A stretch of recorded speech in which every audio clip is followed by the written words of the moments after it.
Muito bem, dando sequência no nosso estudo do livro Mecanismos da Mediunidade, de André Luiz, psicografia do Chico e de Valdo Vieira, nós estamos no capítulo número 13, Fenômeno Hipnótico Indiscriminado.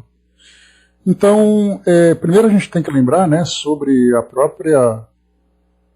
própria elaboração dessa obra, quando então André Luiz e Valdo Vieira, aliás, Chico Xavier e Valdo Vieira, fizeram então essa parceria, alternando os capítulos, né, juntamente com o próprio Evolução em Dois Mundos, naquele fenômeno, né, em que dois médiuns diferentes, em lugares diferentes, recebiam as psicografias e depois, então, unidas, formavam então esses livros, né? Então eram, na verdade, um fenômeno que tinha por objetivo impressionar os leitores, mostrando de que forma que o plano espiritual poderia atuar, né, mostrando que não era apenas a redação de um único médium, mas viram ali também, né, a coerência daqueles textos, mantendo ali então a identidade autoral de André Luiz nessas obras.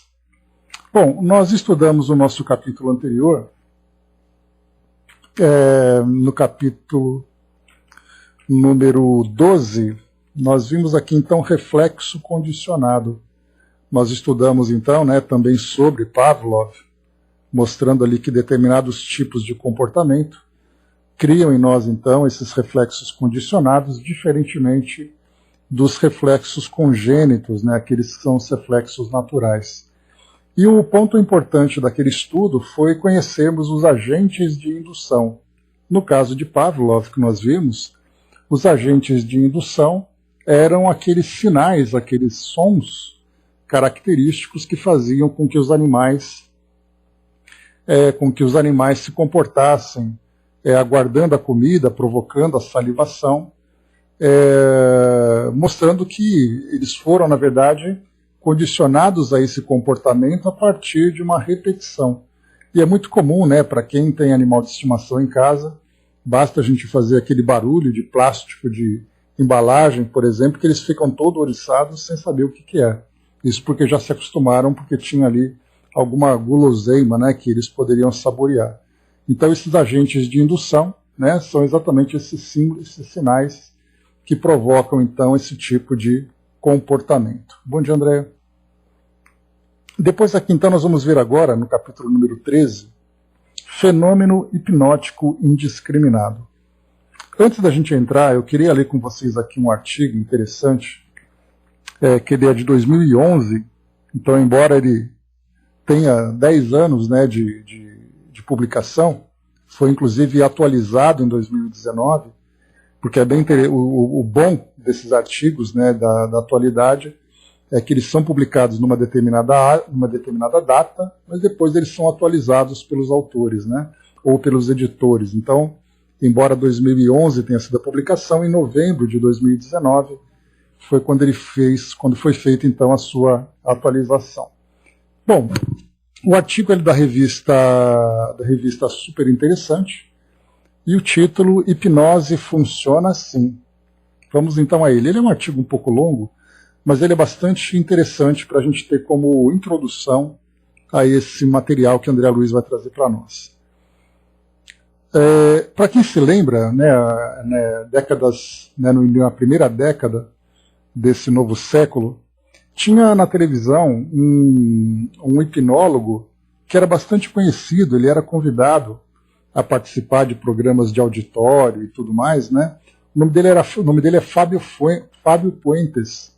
Então ele aparecia nos programas, chamava pessoas da plateia. Então não sei se vocês se recordam dele, quando eu li esse artigo eu me lembrei desse período em que ele fazia ali o grande sucesso, né? Mostrando ali como que a hipnose funcionava, né? Um dia abraço. Então aqui, né? Quando o hipnólogo Fábio Puentes chegou à redação da Super, foi recebido com uma mistura de receio e descrédito. Talvez você o conheça. Ele é aquele homem de sotaque portenho, na verdade uruguaio, que costuma aparecer em programas de TV hipnotizando as pessoas, e às vezes sujeitando-as a situações constrangedoras. Nenhum de nós queria ser forçado a imitar uma galinha, daí o receio. Mas poucos acreditavam que Puentes tivesse mesmo algum poder, e argumentos como isso não passa de armação e só faz efeito em gente de cabeça fraca dominavam as conversas. Mas uma hora depois o clima era completamente diferente.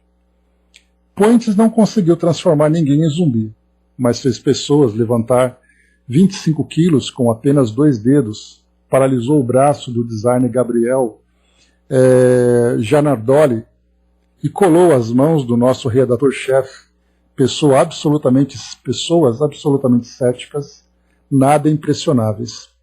E a redação, cheia de incrédulos, foi obrigada a admitir o que a ciência está começando a aceitar. A hipnose realmente existe, não é mágica nem truque, e vai além do simples ato de sugestionar os outros. É um fenômeno neurológico que acontece bem no meio do cérebro e é capaz de alterar o estado normal das pessoas. Mas como ela funciona? E até que ponto pode ser usada para dominar a cabeça dos outros e controlar melhor a sua própria mente? Aqui a gente já começa então a fazer uma conexão, fazer um link com aquilo que nós estudamos dentro da doutrina espírita relacionado e bem com processos obsessivos. Então a gente vai ler de uma forma mais técnica, depois vai acompanhar as orientações de André Luiz, trazendo para nós essa perspectiva espiritual, e depois a gente já começa a fazer as conexões com a realidade que nós vivemos hoje, mostrando a poderosa influência que uma mente pode exercer sobre outra mente. Vamos lá. A hipnose começou a ser praticada no século XVIII, quando o médico alemão Franz Anton Mesmer defendeu sua tese de doutorado na Universidade de Viena. Mesmer propunha uma ideia estapafúrdia. A atração gravitacional entre a Terra e os outros corpos celestes afetava a saúde das pessoas, sendo responsável por vários tipos de doença mental. Por incrível que pareça, a tese de Mesmer, a tese foi aceita e Mesmer recebeu o diploma em 1766. Como a desgraça nunca vem sozinha, logo ele começou a acreditar em outra besteira. O corpo humano estava cheio de fluidos magnéticos, cujo desequilíbrio era nocivo e deveria ser corrigido. No tratamento, o paciente ficava sentado numa cadeira enquanto Mesmer olhava em seus olhos, pedia que se concentrasse ou tocava os seus braços e mãos, técnicas similares às da hipnose comum. Em 1788, depois que não conseguiu curar uma pianista acometida de cegueira nervosa, Mesmer foi expulso de Viena e se instalou em Paris. Mais ousado, ele passou a andar vestido de violeta e a usar uma varinha de condão, objeto que ele inventou. Sua clínica foi maior sucesso, e em 1784, o rei Luís XVI formou uma comissão de cientistas notáveis que incluía Lavoisier, Benjamin Franklin, para estudar os poderes de Mesmer. Aqui a gente está falando, né? Mesmer ele trouxe a teoria do magnetismo animal. Eles concluíram que se tratava de um charlatão. A teoria dos fluidos magnéticos, claro, era pura bobagem, mas que tinha alguns poderes. Ele representava um perigo para a sociedade, porque supostamente era capaz de mesmerizar, palavra que se tornou um sinônimo de enfeitiçar as pessoas contra a vontade delas. As técnicas de Mesmer foram proibidas e a hipnose começou a se transformar em show circense. Mas alguns discípulos continuaram a acreditar na sua eficácia como tratamento. Um deles era o médico escocês James Bright. Em 1843, ele resolveu trocar o nome da mesmerização para torná-la mais aceitável e cunhou o termo hipnose, que vem de hipnos, a deusa grega do sono. Então aqui já vimos essa parte de Mesmer, que até hoje, pelo tom da revista, pelo tom do artigo, da forma como ele trata o magnetismo animal, ainda ele trata o Mesmer como sendo um charlatão. Mas o próprio magnetismo animal, depois ele acabou sendo compreendido, o magnetismo, Kardec, inclusive, foi um grande estudioso do magnetismo, e hoje ele é uma prática, inclusive dentro do meio espírita, né? Então, temos ali a evolução e a diferença entre o estudo do magnetismo como prática dentro de uma metodologia científica e as crenças em volta do magnetismo. Mas o que foi percebido era que esses fluidos eram capazes de provocar uma alteração, né, no estado de consciência das pessoas. E aí então a gente viu aqui James Bright, que transformou então, né, mudou o nome de mesmerismo, por causa de toda a polêmica que Mesmer acabou criando na sua época, e colocou hipnose como sendo para nós agora uma nova prática. Bom dia, Flávio. Bom dia, Wesley. Vamos lá. Bragg adotou uma abordagem mais científica e, a partir daí, a hipnose passou a ser estudada por gente mais séria, como o francês Jean-Martin Charcot, que ele viveu ali na época de Kardec, era contemporâneo de Kardec, considerado o pai da neurologia, o psicólogo russo Ivan Pavlov, nós já falamos sobre ele também, e o próprio Freud, que chegou a hipnotizar seus pacientes no começo da carreira. Então, a hipnose, o magnetismo, era uma técnica abordada por cientistas. Né? Bom dia, dona Miriam.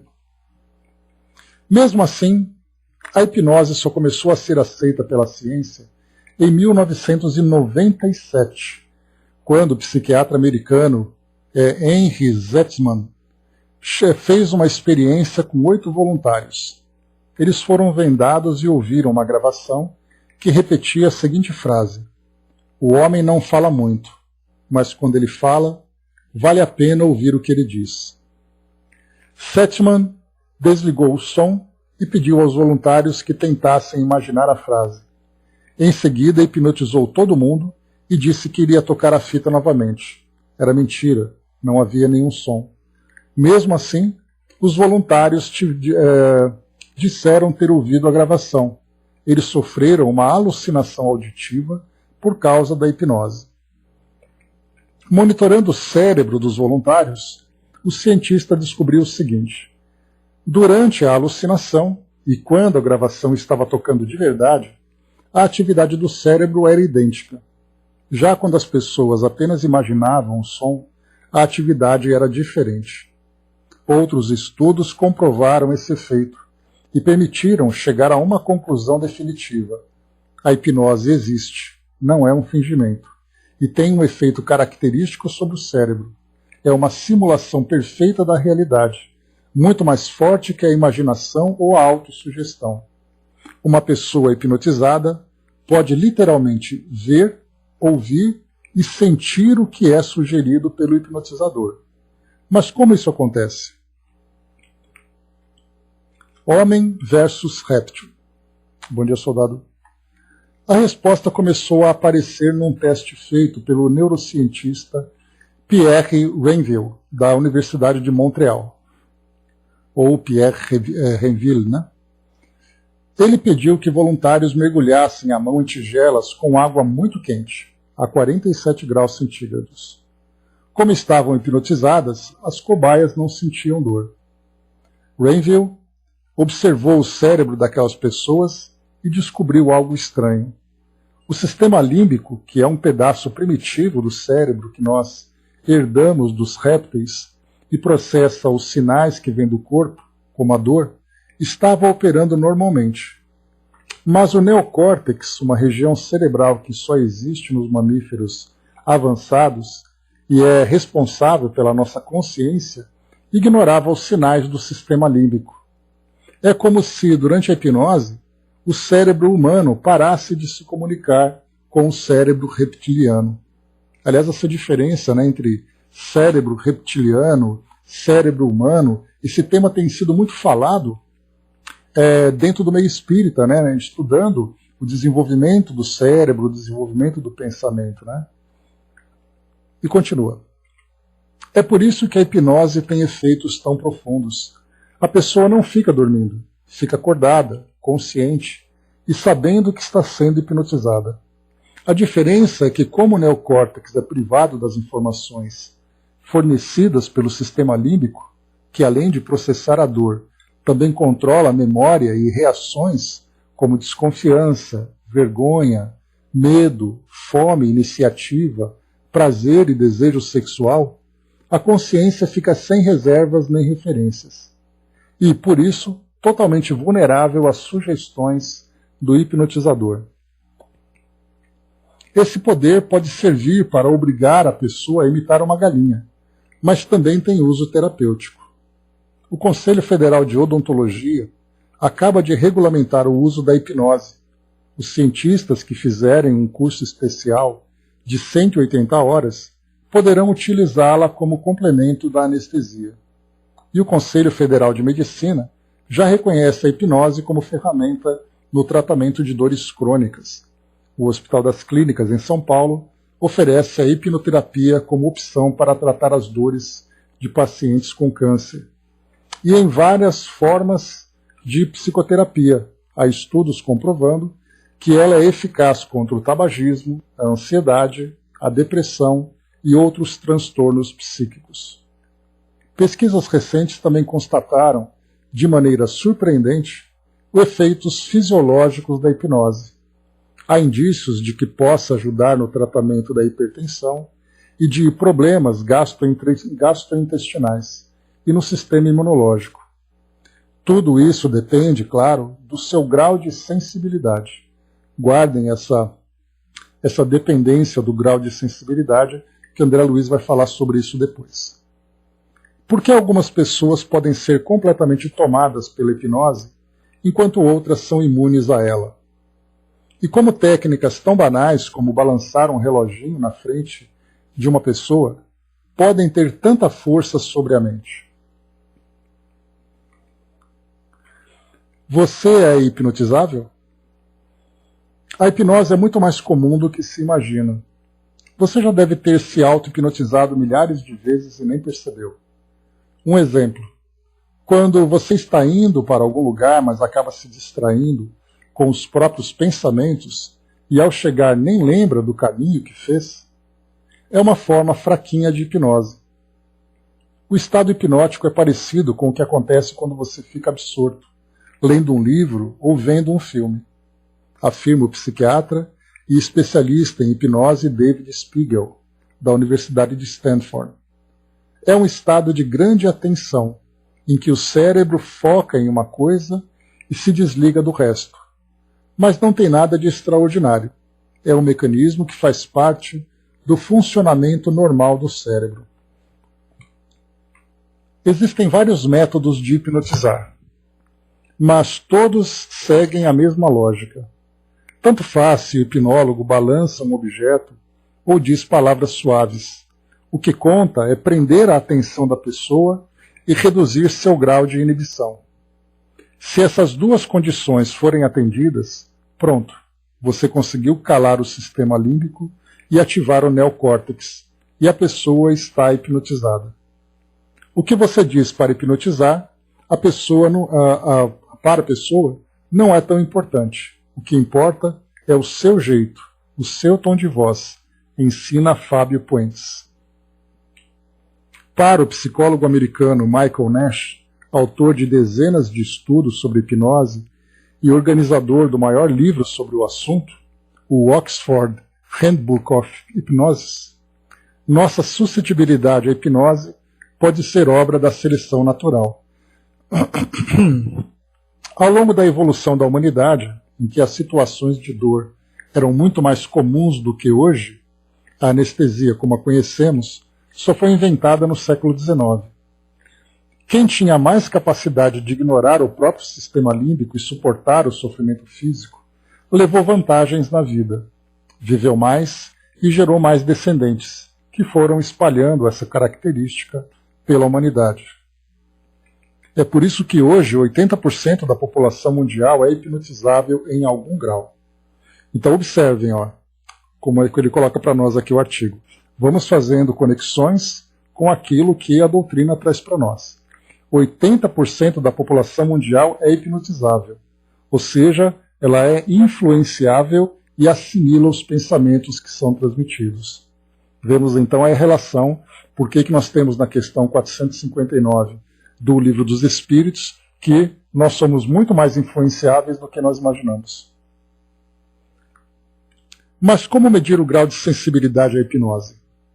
Os métodos mais famosos são a escala grupal de Harvard, criada em 1962, e a escala Stanford, de 1959.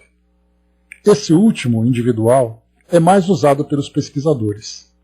Consiste num teste de mais ou menos 50 minutos, com 3 sessões de 12 exercícios que testam habilidades hipnóticas cada vez mais difíceis, como regressar mentalmente à infância, ficar sem poder abrir os olhos, obedecer a uma sugestão pós-hipnótica, pular da cadeira sempre que ouvir determinado som, por exemplo, torna-se incapaz de sentir dores fortes e desagradáveis, e o exercício mais difícil de todos, esquecer tudo o que aconteceu durante a sessão. Aqui só uma pausa. Quando nós tivemos aqui, num desses testes feitos, pela escala Stanford, quando coloca para nós aqui como regressar mentalmente à infância, esse tipo de experiência ele foi feito pelo Dr. Ian Stevenson, nos Estados Unidos, quando ele fazia essas terapias de regressões de memória, que nada mais era do que uma prática hipnótica, com uma das suas pacientes. E aí então foi feita essa regressão até o momento em que ela saiu da infância e começou então a fazer relatos sobre uma vida, sobre uma situação que fugia à realidade que ela vivia. E aí então, através de estudos mais profundos, foi ele, quando ele então começou a compreender que a pessoa, na verdade, rompeu a barreira dessa existência atual e tinha entrado numa suposta existência fora da realidade que ela vivia. Essa suposta existência foi compreendida, depois de estudos, como sendo reencarnação. E aí ele escreveu vários livros sobre isso, sobre pacientes que regressavam em existências anteriores, faziam relações com essas existências atuais, inclusive utilizando a terapia de vivências passadas como parte de um processo terapêutico. Então a gente vê que através dessa indução mental foi possível verificar em pessoas agora, através desse estímulo, a comprovação não, mas estudos que mostravam ali sugestões bastante palpáveis sobre a existência, as existências anteriores que todos nós tínhamos. Então, claro que reencarnação não é ainda um fato científico, importante nós espíritas reconhecermos isso, porque, como eu falo para vocês, todas as vezes em que nós fizermos um estudo em que tem a sugestão de que reencarnação, continuidade da vida, psicografia, influências espirituais, para que tudo isso seja comprovado, o elemento principal precisa ser comprovado antes, que é a própria existência do espírito. Então, enquanto a nossa ciência não tiver o reconhecimento de que existe uma consciência extracorpórea que sobrevive à matéria, nós não podemos dizer que reencarnação existe. Porque, do contrário, como é que nós poderíamos comprovar que aquele espírito viveu anteriormente experiências se nós não comprovamos a existência do próprio espírito? Então, são ideias, são teorias que são apresentadas, mas ainda sem comprovação científica. Temos que admitir e compreender isso, o que é ciência, o que é parte de nossas crenças, por mais lógico que isso seja. Mas vamos em frente. Então, trouxe para nós esses vários testes, 12 exercícios, que iam então desde o início dessa indução, por metodologia científica, Braz? Então, na verdade, como Kardec trouxe para nós, ele diz que a doutrina espírita, ela observa os fenômenos e tira as suas conclusões. Então é por observações. E nem por isso a gente pode colocar também, porque evidência é aquilo que é evidente, é aquilo que é comprovado. O que nós temos são indícios que sugerem determinados eventos, e determinados fatos. Mas tudo isso ainda são sugestões. Por mais que nós tenhamos aí universidades estudando, nós temos universidades nos Estados Unidos, na Holanda, na Índia, aqui no Brasil, estudando reencarnação, mas estudamos indícios de reencarnação. Vamos lá. Esses testes foram aplicados em milhares de pessoas ao longo de várias décadas e descobriram várias coisas. A sensibilidade à hipnose se mantém estável durante a vida. É a mesma na infância, na vida adulta e na velhice. Não tem relação com sexo, escolaridade ou inteligência das pessoas. E é hereditária. Existe um teste rápido que você mesmo pode fazer. Leia-se a frase a seguir. Quando o carro vermelho buzinou, o cachorro preto latiu e chegou ao portão da casa amarela. Então a frase de novo. Quando o carro vermelho buzinou, o cachorro preto latiu e chegou ao portão da casa amarela. Agora feche os olhos e responda. Quais são as cores das palavras nesta frase? Não estou perguntando os nomes escritos. Quero saber as cores da tinta que usamos para imprimir as palavras em destaque. Isso, no caso aqui, né, é uma imagem que é postada na revista. Né? Então você tem ali cores diferentes. Se o seu cérebro é um pouco hipnotizável, como o de 80% das pessoas, você terá alguma dificuldade para responder, porque sua mente aprendeu e sabe instintivamente que o significado das palavras é mais importante que a cor delas. Já se você for extremamente hipnotizável, como 15% da população, respondeu no ato e sem problemas. Isso porque quando ele coloca, né, o carro vermelho, esse vermelho na verdade estava numa outra cor. Por exemplo, o carro vermelho, a palavra vermelho estava em azul. O carro preto, esse preto estava em laranja. Chegou ao portão da casa amarela, que estava em verde, por exemplo. Aí quando você faz a relação de cores com os nomes que estão escritos, aí então a nossa mente bagunça, né? Então 80% teria dificuldade para poder responder essa questão. Isso se deve a uma diferença estrutural do cérebro. Pesquisas feitas na Universidade de Virgínia, nos Estados Unidos, revelaram que o cérebro das pessoas altamente hipnotizáveis possui duas características marcantes. É mais assimétrico, a divisão de tarefas entre os dois hemisférios do cérebro é mais intensa do que em pessoas comuns. E seu corpo caloso, estrutura que conecta o hemisfério esquerdo ao direito, é em média 31,8% maior. Os cientistas especulam que a superconexão faça as informações fluir mais facilmente dentro do neocórtex, que se divide entre dois hemisférios do cérebro. E por isso o cérebro tem a maior dificuldade em suprimir ou ignorar a atuação do sistema límbico. O lado perigoso da hipnose. No filme Sob Domínio do Mal, de 62, Frank Sinatra faz o papel de um major americano que é hipnotizado pelos comunistas para matar o presidente dos Estados Unidos quando ouvir um sinal por telefone. Isso é possível? Mais ou menos. A sugestão pós-hipnótica realmente existe. É possível programar o cérebro de pessoas altamente suscetíveis, mas só com instruções muito simples. Pular ao ouvir um sinal. Ela não funciona com ordens complexas, que envolvam várias etapas de raciocínio, ou sejam contra a índole do indivíduo. Se a pessoa normalmente não mataria o presidente, não irá fazê-lo sob hipnose. Além disso, é possível resistir à sugestão pós-hipnótica, que costuma desaparecer após alguns minutos, em casos extremos, alguns dias. A gente já viu, né, filmes de ficção que mostram, né, pessoas que são hipnotizadas, né, e nessa sugestão pós-hipnótica ela deve se jogar na frente de um carro quando ouvir um determinado sino, por exemplo. Aí nos filmes, como as pessoas começam a ouvir sinos, elas vão se jogando na frente dos carros. Né? Então, filmes trazem, né, essas fantasias a respeito da hipnose. Então, um ponto importante que é colocado para nós aqui é que essas sugestões pós-hipnóticas não são mais poderosas do que a índole do indivíduo. Então, se ele não faria, quando você ouvir esse sino, você vai tirar toda a roupa e correr pela rua. Quando você tem os seus valores, né, e você tem essa percepção de que isso contrariaria as suas tendências naturais, então você não faria.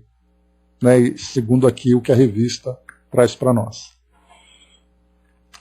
Ou seja, ao contrário da crença popular, uma pessoa hipnotizada não vira um robô, nem fica em transe para sempre se o hipnotizador sumir. Isso não quer dizer que os hipnotizados não possam ser induzidos a fazer coisas que não querem, ou não existiria o truque de fazê-los a comer cebola achando que é maçã. Essa é uma parte interessante que o Fábio Puentes, quando ele fazia os programas na televisão, ele fazia isso, né? Ele pegava uma cebola, dava para a pessoa e falava assim, você está comendo uma maçã. E a pessoa mastigava aquilo com a maior naturalidade. Né? Então isso é bem interessante. Brás, a gente vai entrar em hipnose coletiva, que inclusive a gente tem visto, né, esses surtos que acontecem em grupos, em igrejas, em escolas, em que pessoas entram em transes ali coletivamente por causa dessa indução. Esse é o agente indutor que nós vamos falar sobre ele daqui a pouco. Flávio colocou, né, para quem é muito sugestionável, é arriscado até as mensagens subliminares, que foram usadas em campanhas publicitárias e não apenas em campanhas. Filmes também são assim. O filme, por exemplo, O Bebê de Rosemary, que vocês devem se lembrar, esse filme ele tem uma expectativa de terror em que uma mulher ela é então aliciada por uma seita satânica cujo marido é participante e ela então ela acaba sendo tratada com ervas, com rituais, para que ela pudesse gerar o anticristo que nasceria. E o interessante é que essa criança não aparece durante o filme inteiro.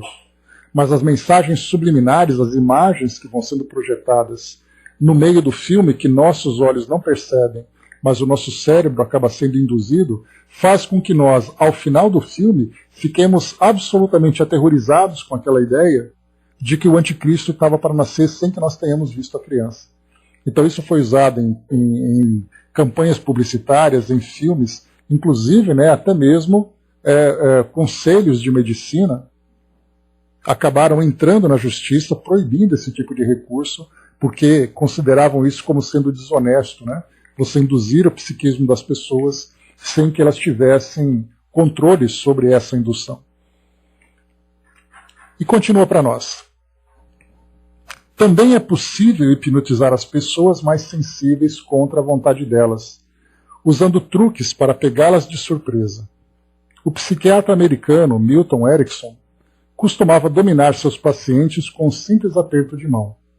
Ele massageava o pulso do paciente, que ia ficando relaxado e sem reação. Seja como for, não é preciso ter medo. Mesmo se você for altamente sensível, basta ficar longe dos hipnotizadores ou não prestar atenção neles.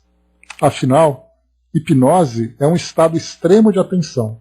Se você não presta atenção, não pode ser hipnotizado. Também não há evidências de que hipnose cause qualquer dano. Ela só tem um risco, pode induzir falsas memórias. É isso aí. Para um terapeuta, ir a um terapeuta, sentar-se no divã e fazer hipnose, com o objetivo de acessar memórias reprimidas é bastante perigoso. Como desconecta o sistema límbico, que é o responsável pela formação e manutenção das memórias, a hipnose realmente pode levar a falsas lembranças. Se um terapeuta estiver convencido de que o paciente sofreu abuso na infância, por exemplo, pode hipnotizá-lo para que ele tente se recordar do fato e acabar implantando, sem querer ou de propósito, a memória de uma coisa que nunca aconteceu. Isso começou a ficar evidente nos anos 90, quando uma série de casos foram parar na Justiça dos Estados Unidos.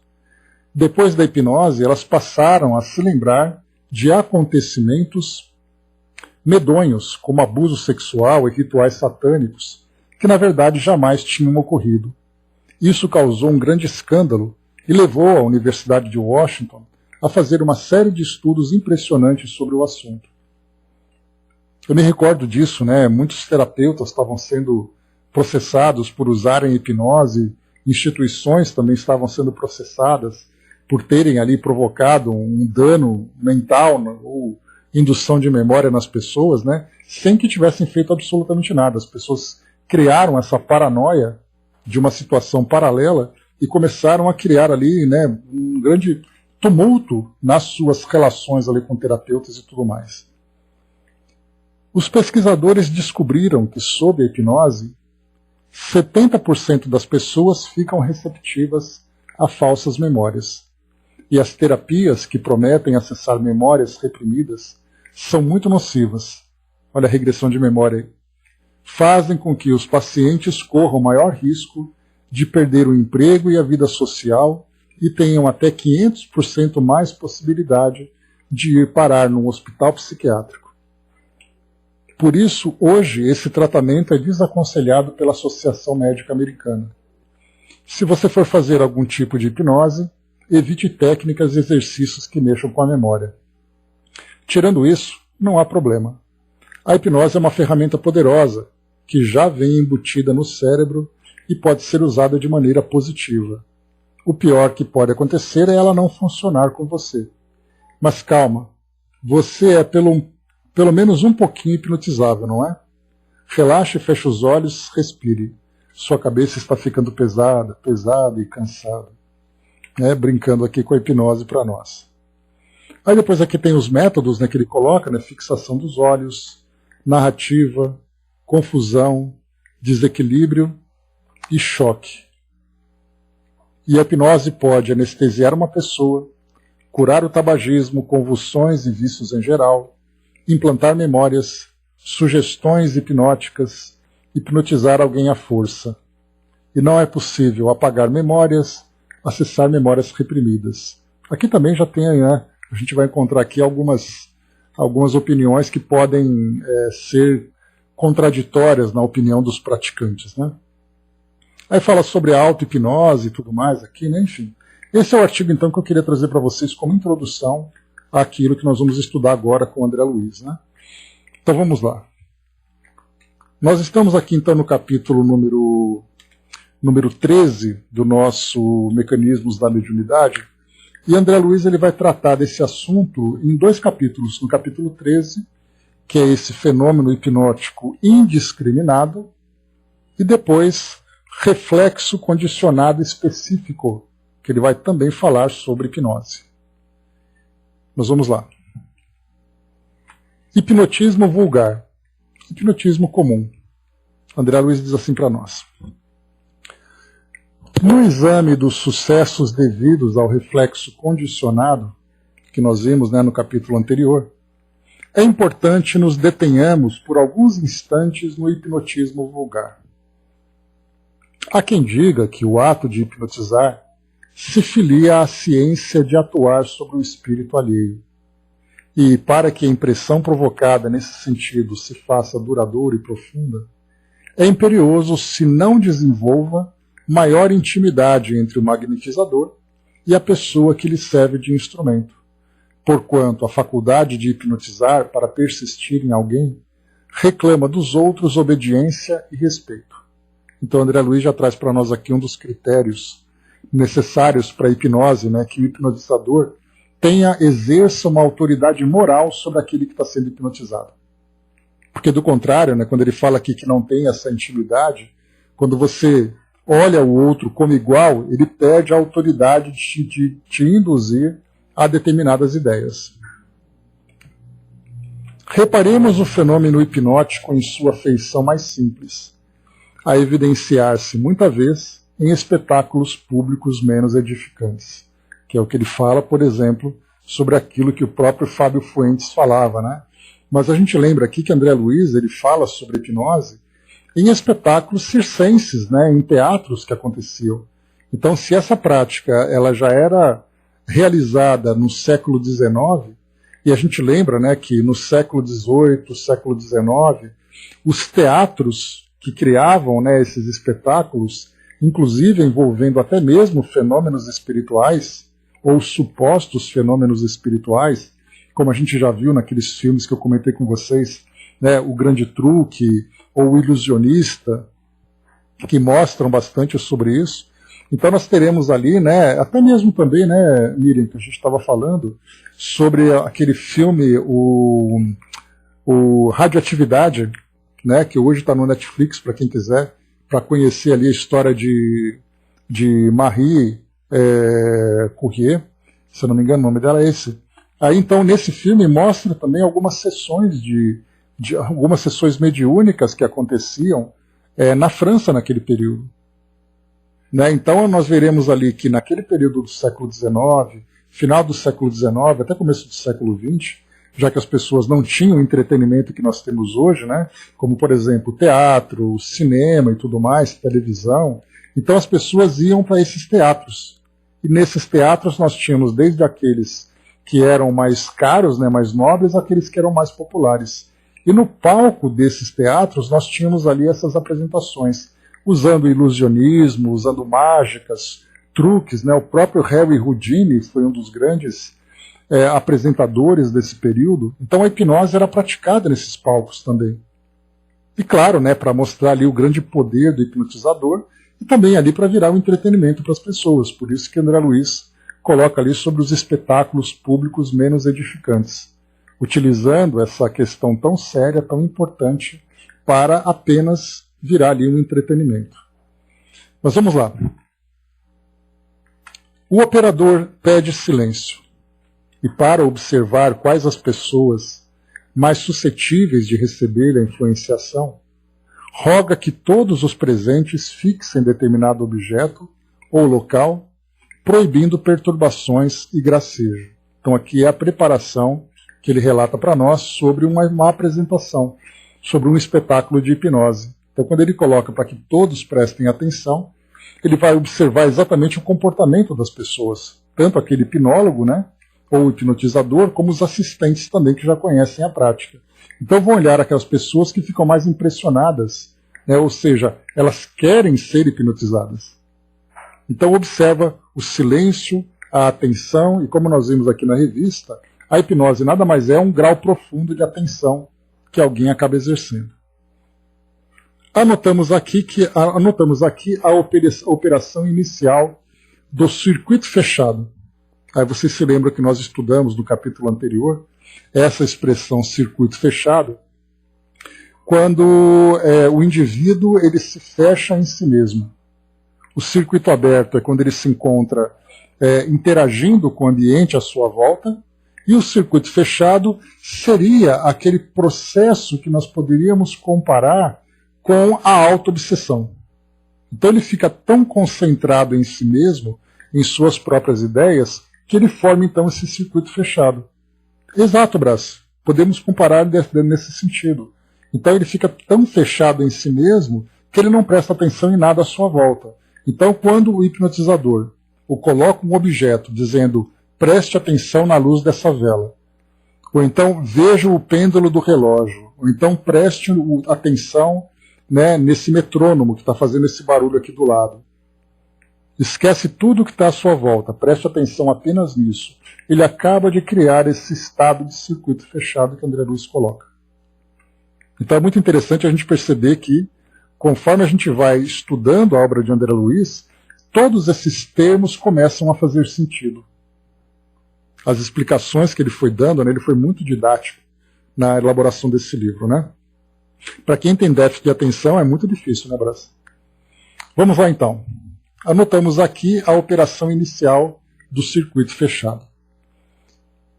Exteriorizando-se em mais rigoroso regime de ação e reação sobre si mesma, a corrente mental dos assistentes capazes de entrar em sintonia com o toque de indução do hipnotizador passa a absorver-lhe os agentes mentais, predispondo-se a executar-lhe as ordens.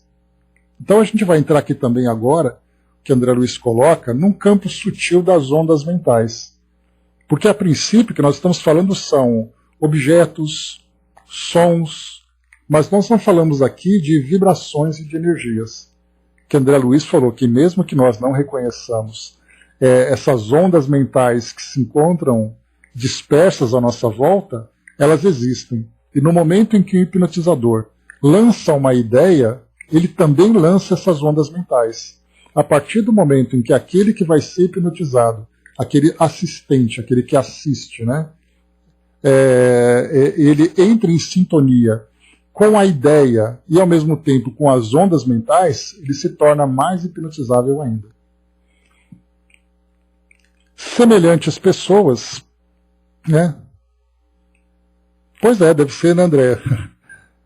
Semelhantes pessoas não precisarão estar absolutamente coladas à região espacial em que se encontra a vontade que as magnetiza, podem estar mesmo muito distanciadas, sofrendo-lhe a influência através do rádio, de gravações e da televisão.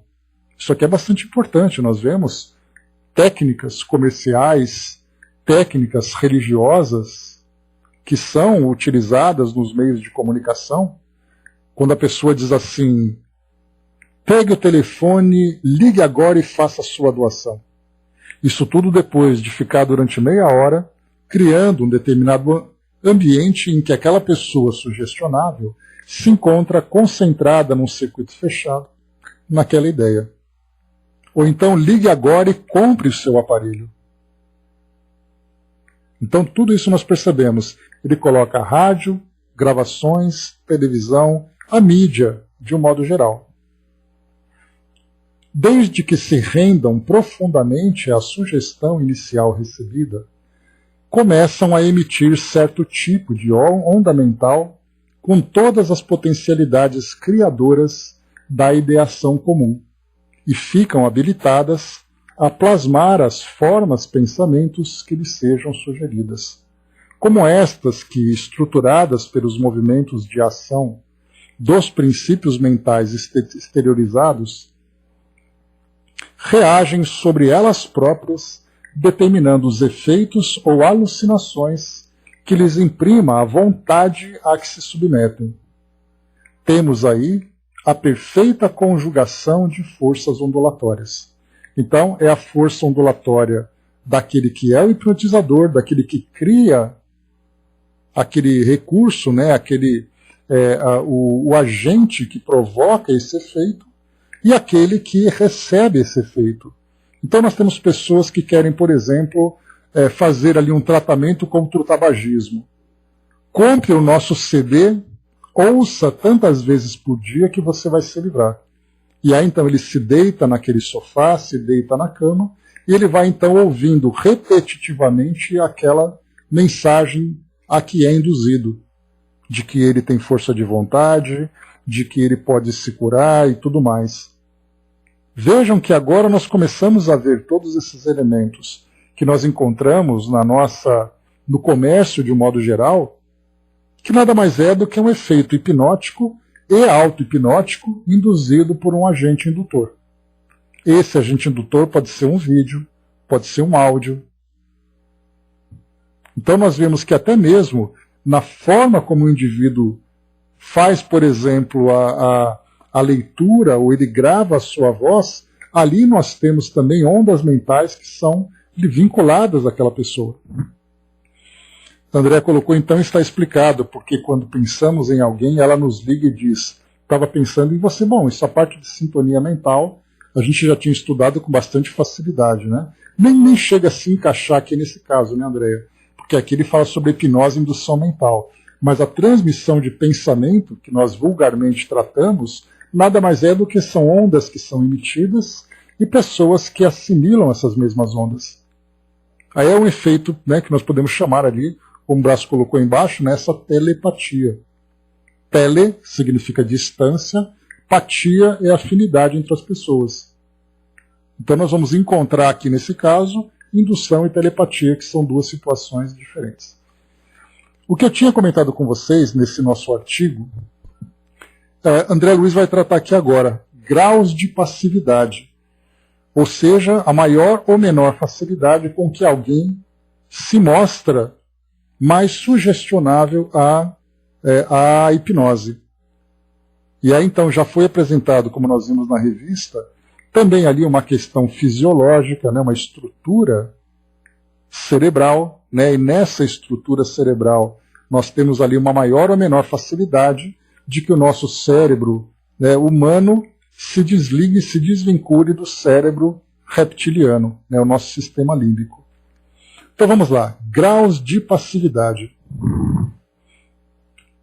E claro, a gente está falando aqui também, quando se fala em cérebro, nós estamos aqui observando o lado material. Mas a gente lembra que nós temos também, né, muitos espíritos encarnados ou desencarnados, que também são bastante sugestionáveis. Pela sua própria natureza, se tornam influenciáveis, impressionáveis com maior facilidade. E isso, claro, acaba expondo muito mais esses indivíduos às sugestões alheias. E aí a gente vai encontrar sugestões positivas ou negativas de um modo geral. Por isso a mídia consegue influenciar as pessoas. Angelina, quando nós falamos em estudos de marketing, publicidade, nós temos também ali um estudo psicológico profundo, em que você tem ali cores, em que você tem técnicas, em que aquele produto se torna muito mais interessante, despertando nas pessoas o desejo de obtê-las. Então você tem na prateleira de um supermercado a disposição daqueles produtos, as cores das embalagens, a forma como as propagandas são apresentadas, tudo isso traz para nós essa grande influência que a mídia certamente exerce. Né? Então isso é bastante complexo esse assunto, bastante profundo. Inclusive nós temos, né, entre técnicas em tribunais, nós temos em campanhas políticas, líderes, né, que procuram de alguma forma induzir aqueles que são os ouvintes. Por isso então nós temos pessoas que preparam essas pessoas, né, profissionais especializados nessa psicologia, para preparar essas pessoas para falarem de uma forma que convença nos seus gestos, na roupa que eles utilizam, né, a cor de uma gravata que você vai usar numa apresentação, tudo isso mostra um sinal de maior ou menor seriedade. Então é a roupa, o gesto, o tom de voz, as palavras que são utilizadas. Então temos ali um verdadeiro acervo de recursos para induzir aqueles que ouvem. E aí então nós vamos encontrar nesse graus de passividade. Não é à toa, nós chegamos a falar sobre isso essa semana, que quando nós falávamos sobre as campanhas do nazismo, por exemplo, né? Exatamente, o efeito manada. Então quando nós colocávamos a ideia de Hitler, quando ele ia às rádios, quando ele falava em público, o jeito que ele falava, o tom de voz, tudo isso, claro, que era a exteriorização das suas ideias.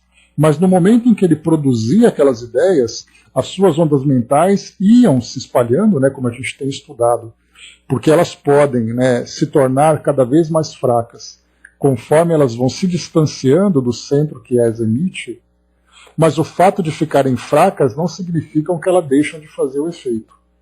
E aqueles que são mais sugestionáveis assimilam aquelas ideias como sendo uma verdade. Daí então que provoca aquele efeito do fanatismo, de pessoas que, dentro de templos religiosos, por exemplo, também, aquele indivíduo fala e as pessoas estão ali predispostas e abertas a receber aquela influência. Exato, Brás, né? Então, e essa idolatria ela acaba sendo explorada por aqueles que têm esse conhecimento, né? Então vamos lá.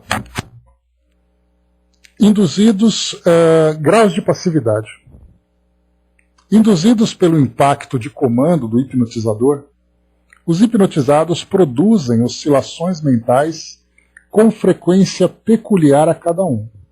Oscilações essas que, partindo deles, entram automaticamente em relação com a onda de forças positivas do magnetizador, voltando a eles próprios com a sugestão que lhes é desfechada, estabelecendo para si mesmos o campo alucinatório em que lhes responderão os apelos.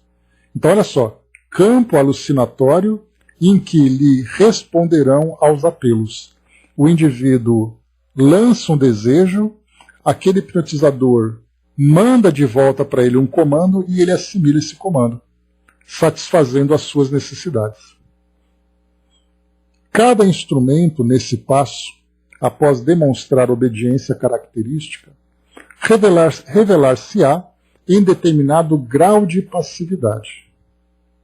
A maioria estará em posição de hipnose vulgar. Alguns cairão em letargia, alguns raros em catalepsia ou sonambulismo. Então nós vamos falar aqui agora, nessa hipnose vulgar, a maioria estará em posição de hipnose vulgar, ou seja, pode aceitar, assimilar essa sugestão. Alguns cairão em letargia. Lembra quando nós estudamos no Livro dos Espíritos sobre letargia e catalepsia? A letargia é aquela moleza, o indivíduo simplesmente se larga. Então é como você deitasse na cama, eu levantasse seu braço caísse mole. Já a catalepsia, ele fica naquela posição estática, enrijecida. E no caso do sonambulismo, nós vamos entrar aqui na dupla vista, por exemplo. Então muitas pessoas são médiums sonâmbulos pelo fato de serem induzidos hipnoticamente, e nesse caso fluidicamente também, a entrarem nesse estado alterado de consciência. Então nós veremos ali indivíduos que trazem essa predisposição. Então vamos aqui, falamos então, a maioria entra lá em letargia, quando você fala, fique relaxado, ouça a minha voz, não pense mais nada, o indivíduo fica largado na cama.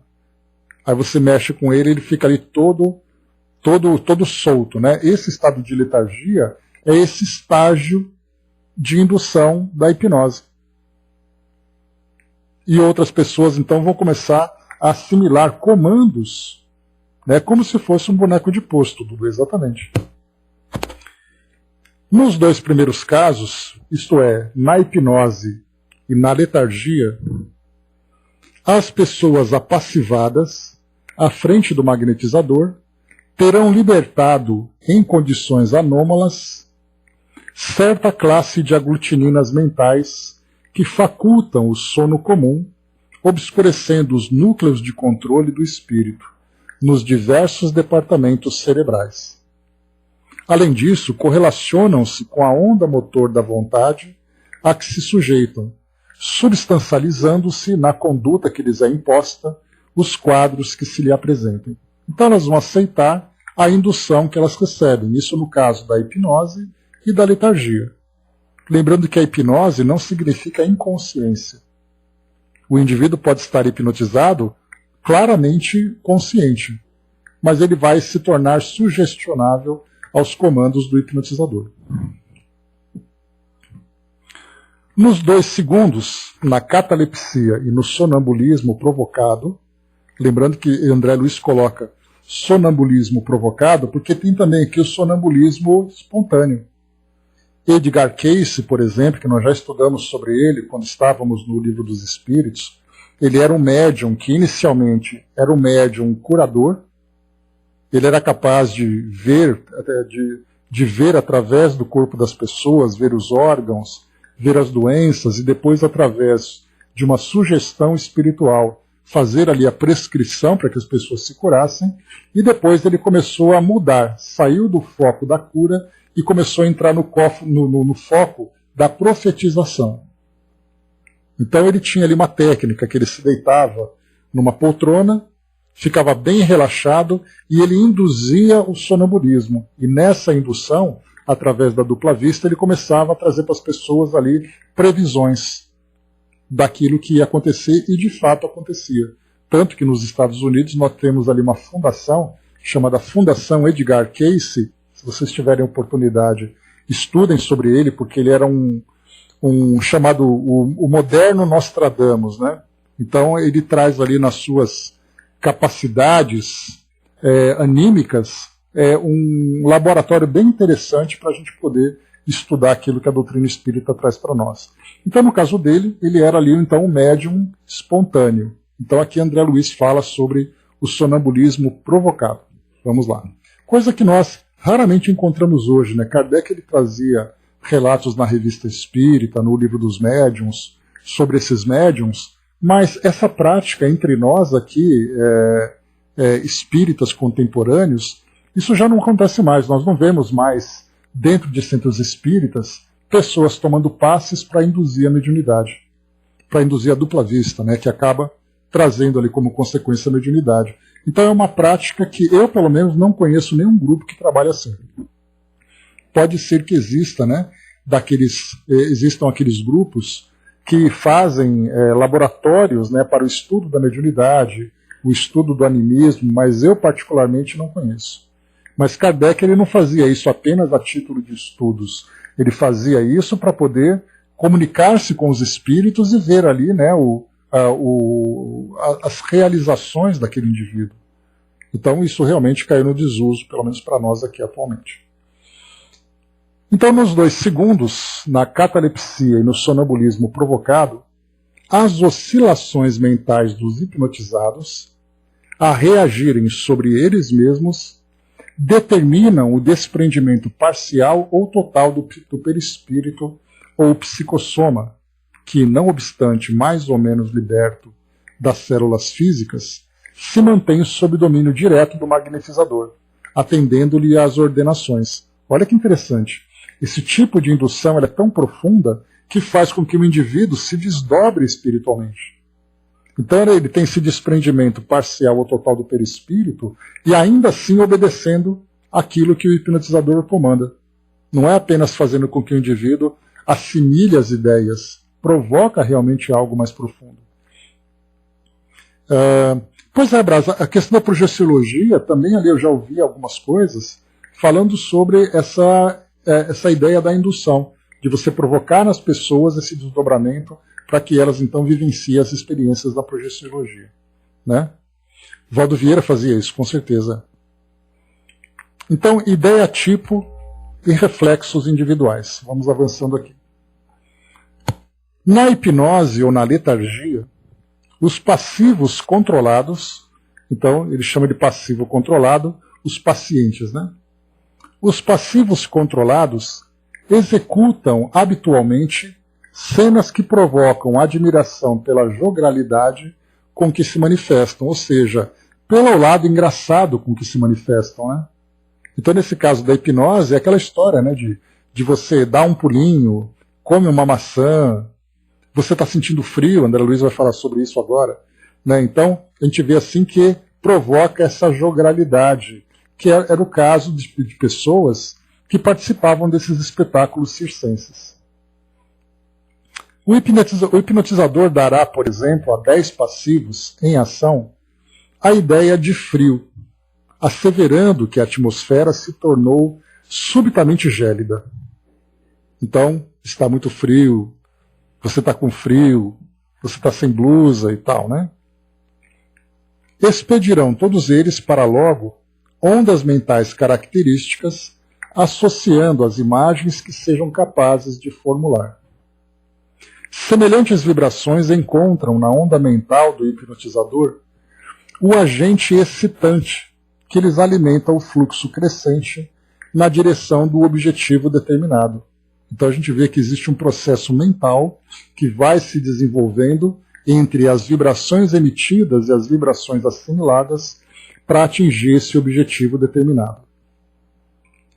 No curso de instantes, essas vibrações terão reagido muitas vezes sobre os cérebros que as geram e entretecem, inclinando-os a agir como se realmente estivessem em pleno inverno.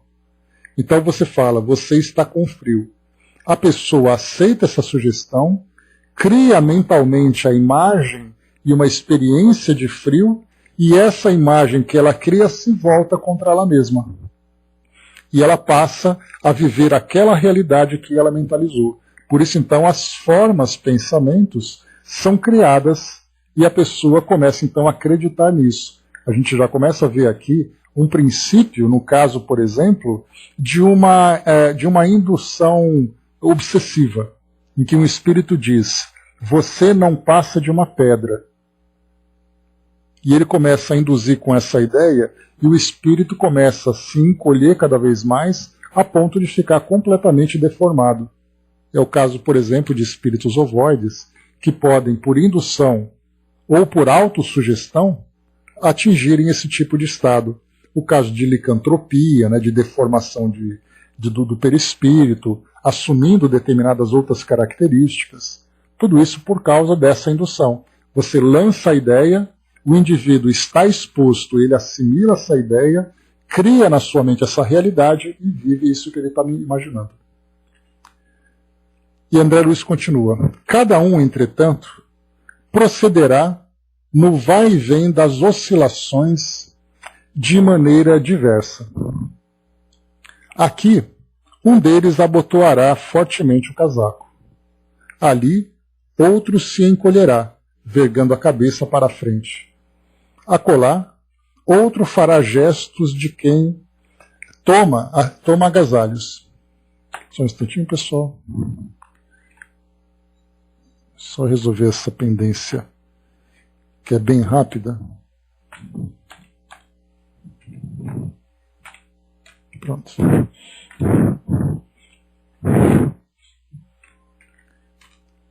Aqui, um deles abotoará fortemente o casaco. Outro se encolherá, vergando a cabeça para a frente. Acolá, outro fará gestos de quem toma agasalhos, utilizando objetos em desacordo com os que imagina. E além, ainda outros tremerão, impacientes, como que desamparados à ventania de um temporal. O toque excitante do hipnotizador lançou uma ideia-tipo. Contudo, as mentes por ele impressionadas responderam em sintonia, mas segundo os reflexos peculiares a si mesmas. Então, simplesmente responderam, atenderam aquela sugestão. Aula de violino. Nessa mesma ordem de fenômenos, o hipnotizador sugerirá aos mesmos passivos em sono provocado que se encontram numa aula de música e que lhes cabe o dever de ensaiarem ao violino. A mente de cada um despedirá ondas de acordo com a ordem recebida, criando uma forma pensamento respectiva. Então todos nós estamos numa aula de música. Na nossa mente nós estamos estudando música. Em poucos segundos, sob o controle do magnetizador, telazão plasmado com tanto realismo quanto lhe seja possível. Os mais achegados ao culto do referido instrumento assumirão atitude consentânea com o estudo mentalizado, conjugando movimentos harmoniosos com a dignidade de um concertista. Ou seja, sugerindo que ele está numa aula de violino e ele é um estudante de violino, ele vai perfeitamente fazer ali o gesto, com todo o refino e com toda a técnica que ele conhece. Enquanto os adventícios da música exibirão gestos grotescos, manobrando a forma pensamento mencionada, qual se fossem crianças injuriando a arte musical. Então, para quem não sabe, fica imitando ali de uma forma ridícula. Em todos os estados anômalos a que nos referimos, os sujeitos governados demonstrarão certo grau de passividade. Da hipnose semiconsciente ao sonambulismo profundo, numerosas posições se evidenciam. Então ele traz para nós dois extremos. Deixa eu só ver uma coisa rápida aqui, pessoal. Eu acho que a gente consegue acelerar um pouquinho aqui para finalizar esse tópico. Hipnose e telementação. Em determinados estágios da ocorrência hipnótica, verifica-se o desprendimento parcial da personalidade, com deslocamento de centros sensoriais. Ainda aí, porém, o hipnotizado no centro das irradiações mentais, que lhe são próprias, permanece controlado pela onda positiva da vontade a que se submete. Ou seja, ele fica ali à disposição do hipnotizador. Nessa condição, esse ou aquele passivo pode ainda representar o papel de suposta personalidade, conforme a sugestão que o magnetizador lhes incuta.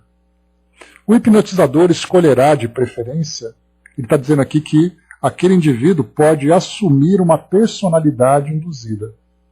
Então ele diz assim: o hipnotizador escolherá de preferência uma figura popular, um cantor, um literato ou um regente de orquestra que esteja no âmbito de conhecimento do passivo, em ação e incliná-lo a sentir-se como sendo a pessoa lembrada. Imediatamente, o sujeito estampará no próprio fluxo de energia mental a figura do artista, do escritor ou do maestro, de acordo com as possibilidades da própria imaginação. Tomará a pena, erguerá a voz ou empunhará a forma pensamento de uma batuta, por ele mesmo criada, manobrando os mecanismos da mente para substancializar a sugestão recebida. Então, aqui nesse caso, será acessado no seu arquivo mental aquela imagem que foi sugerida. Então ele precisa ter aquela imagem pré-elaborada na sua mente. Entretanto, se o magnetizador lembra algum maestro de aldeia, ou escritor sem projeção, ou algum cantor obscuro, conhecido apenas dele, não será tão fácil ao passivo atender-lhe às ordens, por falta de recursos imaginativos, a serem apostos por ele, mesmo nas próprias oscilações mentais, o que apenas será conseguido após longos exercícios de telementação especializada entre ambos. Então precisará ser feita ali uma fixação por parte do magnetizador, para que aquele magnetizado assimile uma imagem que ele não conhece. Então eu quero que você seja aquele bailarino que se chama tal. Eu nunca ouvi esse bailarino, portanto eu não vou conseguir reproduzir, a não ser que seja durante ali um treinamento, né, em que eu consiga passar para ele, através dessa telementação, a imagem que eu desejo que ele represente. Então já é algo mais difícil. Não me pode, por exemplo, induzir uma imagem que eu não conheça. Vamos pensando nas sugestões espirituais e processos obsessivos para ver como isso acontece. Sugestão e afinidade para a gente finalizar. Estabelecida a sugestão mais profunda, o hipnotizador pode traçar ao subject, ou seja, ao sujeito, né, com pleno êxito, essa ou aquela incumbência de somenos importância, para ser executada após desperte do sono provocado, seja oferecer um lápis ou um copo d'água a certa pessoa, sugestão essa que, por seu caráter elementar, é absorvida pela onda mental do passivo, em seu movimento de refluxo, incorporando-se-lhe automaticamente no centro da atenção, para que a vontade lhe dê curso no instante preciso. Então ele fala sobre as sugestões pós-hipnóticas. Então assim, acabei de fazer hipnose e vou dizer assim, quando eu bater esse sino, você vai oferecer um copo d'água para aquela pessoa. E de repente ela está distraída, o sino toca, ela vai pegar o copo d'água e oferece. Percebem que isso está diretamente ligado àquele reflexo condicionado que nós estudamos anteriormente. E para finalizarmos, isso, porém, não aconteceria de modo tão simples se a sugestão envolvesse processos de mais alta responsabilidade na esfera da consciência, porquanto, nos atos mais complexos do espírito, para que haja sintonia nas ações que envolvam compromisso moral, é imprescindível que a onda do hipnotizador se case perfeitamente à onda do hipnotizado, com plena identidade de tendências ou opiniões, qual se estivessem jungidos moralmente um ao outro nos recessos da afinidade profunda. Nós vimos isso no artigo, quando ele falava sobre Frank Sinatra sendo ali induzido a matar o presidente dos Estados Unidos. Ele não mataria o presidente, na realidade, poderia fazer isso no filme, mas na realidade ele não faria isso, porque isso vai contra a sua índole, contra o seu compromisso moral. Quando você ouvir esse sino, você vai se jogar dessa janela. Você ouve o sino, você pode ter aquela tendência, aquele primeiro passo, para pensar naquela ideia e depois você trava, porque isso vai contra a sua tendência natural. Por isso, então, a menos que eu já tenha uma tendência ao suicídio, eu tenho, então, essa indução mental e eu entre em acordo com aquele que é o hipnotizador, seja encarnado, seja desencarnado, para cumprir aquela ordem. Então você vai agredir aquela pessoa. Eu já tenho uma tendência agressiva e tenho uma antipatia por aquela pessoa, ou seja, eu apresento as condições favoráveis para aceitar aquela sugestão. Então é isso, meus amigos. Finalizando por aqui esse nosso estudo, fechamos aqui então o capítulo número 13, quase cravados aqui no nosso horário. Então nós vimos o título, deixa eu ver aqui de novo, rapidamente. O título desse capítulo, Fenômeno Hipnótico Indiscriminado. O nosso próximo capítulo, capítulo 14, Reflexo Condicionado Específico. Então, falaremos sobre esse tema, que André Luiz vai falar para nós aqui sobre pródromos da hipnose, ou seja, o início da hipnose. mecanismos do fenômeno hipnótico, mecanismos da hipnoterapia, objetos e reflexos específicos, circuito